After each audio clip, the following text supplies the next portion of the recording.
সামাজিক যোগাযোগ মাধ্যমে দুই ধরনের ব্যাপার আছে।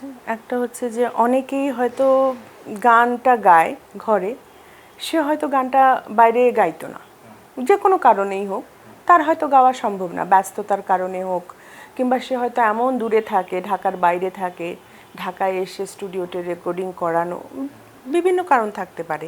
এই যে ফেসবুকের মাধ্যমে অনেকেই খালি গলায়, অনেকেই হারমোনিয়াম বাজিয়ে তাদের গানটা দিচ্ছে, তাদের বন্ধু বান্ধবরা তো অন্তত শুনছে, এবং শোনার ফলে কি হচ্ছে, ওই মানুষটা কিন্তু একটা উৎসাহ পাচ্ছে, তার লাইফের একটা নতুন ডাইমেনশন ক্রিয়েট হচ্ছে, যে না আমি তো এটা করতাম, কিংবা আমি এটা করতে ভালোবাসি, গাইতে ভালোবাসি, গাওয়াটা আবার করি।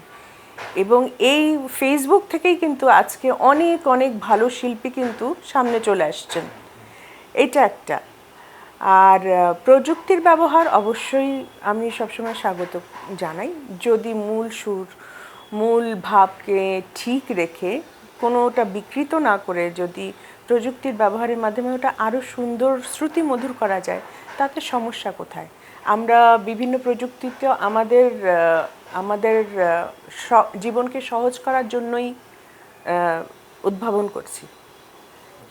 তো সেই ক্ষেত্রে গানের ক্ষেত্রে যদি প্রযুক্তি ব্যবহার করে গানটাকে সহজ করা যায়, যার যার কাছে সময় নাই, সে যদি একটু তাড়াতাড়ি করে তার ট্র্যাকটা বানাতে চায়, অসুবিধা তো নাই। জেনে শুনে